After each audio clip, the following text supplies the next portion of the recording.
ജിദ്ദയിൽ ഇന്നലെ പെയ്ത കനത്ത മഴയ്ക്കിടെ വൈദ്യുതി പോസ്റ്റിൽ നിന്ന് ഷോക്കേറ്റ് സൗദി പൗരൻ മരിച്ചു. വെള്ളം കയറിയ റോഡിലൂടെ നടന്നു പോകുന്നതിനിടെ വൈദ്യുതി പോസ്റ്റിൽ പിടിച്ചപ്പോഴാണ് സൗദി പൗരന് ഷോക്കേറ്റത്.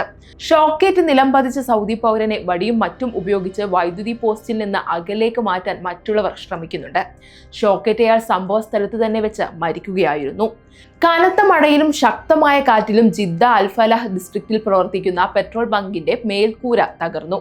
ഇന്നലെ സൗദിയിൽ ഏറ്റവും അധികം മഴ ലഭിച്ചത് ജിദ്ദയിലാണെന്ന് ദേശീയ കാലാവസ്ഥാ കേന്ദ്രം അറിയിച്ചു. ഉത്തര സൗദിയിലായിരുന്നു മഴ ഏറ്റവും ശക്തം. അൽ ജൗഹറ സ്റ്റേഡിയത്തിൽ 135 മില്ലിമീറ്ററും ജിദ്ദ എയർപോർട്ടിൽ 51 മില്ലിമീറ്ററും അൽബസാത്തീൻ ഡിസ്ട്രിക്റ്റിൽ 81 മില്ലിമീറ്ററും മഴ ലഭിച്ചു. യാംബുവിൽ മഴയിലും കാറ്റിലുമുണ്ടായ നാശനഷ്ടങ്ങളുടെ കണക്കെടുപ്പ് തുടങ്ങിയിട്ടുണ്ട്. നാശനഷ്ടങ്ങൾ നേരിട്ട സ്ഥലങ്ങൾ നേരിട്ട് സന്ദർശിച്ചാണ് വിവിധ വകുപ്പുകളുടെ പ്രതിനിധികളടങ്ങിയ പ്രത്യേക കമ്മിറ്റി സ്വത്തുവകകൾക്ക് നേരിട്ട നാശനഷ്ടങ്ങളുടെ കണക്കെടുപ്പ് നടത്തുന്നത്. കണക്കെടുപ്പ് പൂർത്തിയാക്കിയ ശേഷം ബന്ധപ്പെട്ട വകുപ്പുകൾ നടപടിക്രമങ്ങൾ പൂർത്തിയാക്കി നഷ്ടപരിഹാരം വിതരണം ചെയ്യും.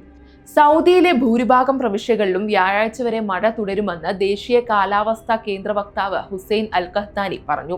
കനത്ത മഴയ്ക്കുള്ള സാധ്യത കണക്കിലെടുത്ത് അൽ ഖസീമിലും കിഴക്കൻ പ്രവിശ്യയിലെ ഹഫർ അൽ ബാത്തിനിലും ഇന്നും വിദ്യാഭ്യാസ സ്ഥാപനങ്ങൾക്ക് അവധി നൽകിയിട്ടുണ്ട്.